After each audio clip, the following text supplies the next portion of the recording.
Oi pessoal, nesse vídeo nós vamos falar um pouquinho sobre os movimentos no leste europeu, em especial ali no início do século XX, tá? Pós Segunda Guerra Mundial e uma série de transformações que acontecem que levam à desintegração da União Soviética, algumas manifestações na Polônia, na Hungria, na própria Tchecoslováquia, que faziam com que a população se levantasse contra aquela influência socialista imposta durante a Guerra Fria, tá? Pós Segunda Guerra Mundial. A gente sabe que a Guerra Fria durou mais ou menos de 1947, embora a Segunda Guerra tenha terminado em 45 e uma bipolarização do mundo tenha ficado muito clara desde então, mas historicamente a gente coloca o ano de 1947 como um ano que ficou muito clara essa polarização em dois blocos, capitalista e socialista. Temos vídeos sobre Guerra Fria, onde eu falei sobre isso também, então só estou dando um fechamento para que vocês possam acompanhar agora, principalmente pela questão dos movimentos no leste europeu. E a Guerra Fria teria durado até 1991, 89 a queda do Muro de Berlim, 91 a fragmentação da União Soviética, que se transforma em 15 novos países. O leste europeu é a Europa Oriental, que, conforme eu falei para vocês, vivia então no momento da Guerra Fria a influência socialista, formando o bloco socialista, um território que fica entre a Ásia e a Europa. Até o início do século XX era o chamado Império Austro-Húngaro, e a Europa Oriental ela foi dividida, segundo Winston Churchill, pela famosa Cortina de Ferro, que representava uma linha imaginária que separava o leste europeu da Europa Ocidental, tá? O Winston Churchill tinha sido o primeiro-ministro da Inglaterra, tá? Um dos grandes símbolos mais fortes dessa cortina de ferro era o Muro de Berlim, que não separava toda a Alemanha, mas separava a cidade de Berlim em oriental e ocidental. E a gente já estudou sobre isso, por isso que eu só estou fazendo um apanhado geral, tá? Com destaque para países da ex-União Soviética, da ex-Iugoslávia, ex-Tchecoslováquia, além da Bulgária, Hungria, Polônia, Romênia e Albânia, né, que fazem parte desse leste europeu, que hoje vive muito também do turismo na região, chama muita atenção, a presença do petróleo, que hoje comercializam com o Ocidente. Então, hoje o leste europeu está bastante fragmentado, tá? Mas eu preciso comentar com vocês sobre os antecedentes. O que leva a essa fragmentação, o que estava acontecendo. Só para a gente lembrar, a União Soviética ficou sob o poder de Joseph Stalin, que instaurou um regime totalitário de esquerda ali na Rússia, na União Soviética, desde 1924 até 1953, quando ele morre. Tá? Ele teve um AVC e morreu.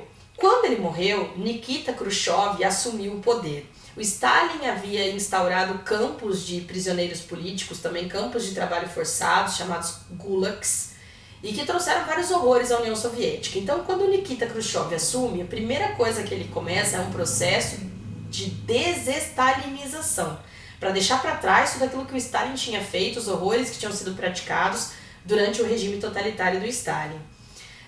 Havia então perspectivas de mudanças nos países do leste europeu, ligados a esse bloco soviético, cansados de viverem em situações de miserabilidade, de exploração. E aí a gente vai ver surgirem alguns movimentos na Polônia, na Hungria e na Tchecoslováquia, que hoje se divide em República Tcheca e a Eslováquia, tá? Movimentos populares surgem então na Polônia, na Hungria, na Tchecoslováquia, em busca de liberdade de expressão, em busca de melhores condições de vida e de trabalho, melhores salários, liberdade política e religiosa, que eles não tinham, porque viviam sob um regime socialista ditatorial, um regime totalitário, que era o regime de Stalin.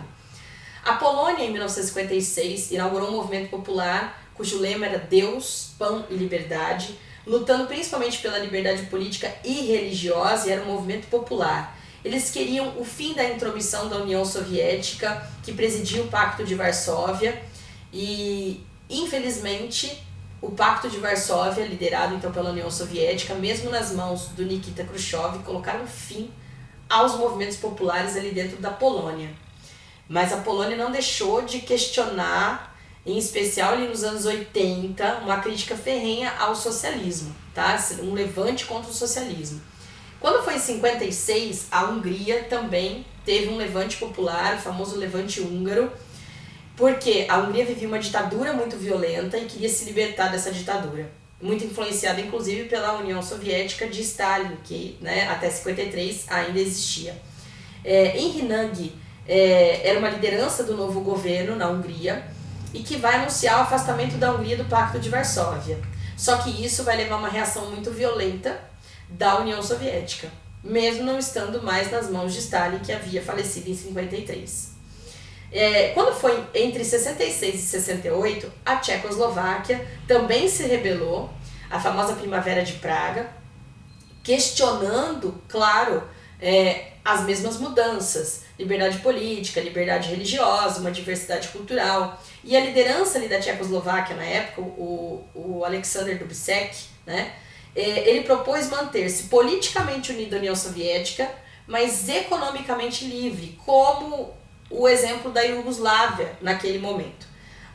Mas a reação das tropas do Pacto de Varsóvia também foram violentas e não permitiram que isso acontecesse naquele momento. No entanto, aos poucos, né, a partir da década de 80, anos 90, houve uma transição, principalmente nos anos 90, houve uma transição do leste europeu para o capitalismo, se libertando cada vez mais daquele bloco socialista, com exceção da Romênia e da ex-Iugoslávia, mas a Polônia, a Hungria, a Tchecoslováquia fizeram essa transição para o capitalismo. Se tornou área de influência da União Europeia, o leste europeu, a grande maioria do leste europeu. Passaram a receber diversas indústrias do Ocidente e hoje fornecem petróleo à Europa Ocidental. O turismo também é muito forte na região, conforme eu comentei com vocês. Tem um episódio muito importante, que é a chamada Dança das Fronteiras, que passa a acontecer na década de 90. Por que Dança das Fronteiras? Porque, como fruto da crise do socialismo e resultado da forte diversidade étnica naquela região, étnica e cultural, houveram algumas modificações, como a reunificação da Alemanha em 1990, após a queda do Muro de Berlim na passagem de 89 para 90, a fragmentação da própria União Soviética em 91 em 15 novos países, a divisão da Tchecoslováquia em 2 novos países, conforme eu comentei com vocês, e também a fragmentação da ex-Iugoslávia em 7 novos países. Então a gente vai perceber que no leste europeu de 8 países, a região passou a ter 22 países. Por isso que a gente fala em dança de fronteiras, porque foi preciso se reorganizar, em especial como fruto da crise do socialismo e também pela diversidade étnica cultural que existia na região. Em 2008, Kosovo passa a ser reconhecido como um país independente, embora ainda haja alguns países ali que não reconheçam a sua identidade cultural e soberania do povo de Kosovo, tá? Mas é importante a gente destacar. Então, foi um apanhado geral mesmo para a gente falar desses movimentos no leste europeu, que buscavam, ali eram movimentos populares, que buscavam liberdade política, religiosa, melhores condições de vida, de salário, para a população que está cansada da exploração, principalmente de viver nessa influência socialista, que eles se libertam definitivamente nos anos 90, tá? Com algumas exceções ali, mas em especial os casos da Polônia, da Hungria e da ex-Tchecoslováquia, que se manifestaram ali na década, né, final da década de 50, início da década de 60, porque é importante a gente comentar, tá bom? Eu vou parar o vídeo aqui, acho que foi um apanhado geral, espero que não tenha sido tão rápido, que às vezes a gente empolga, né, vai falando, mas qualquer dúvida vocês também me encaminhem por e-mail e a gente vai se falando. Bons estudos!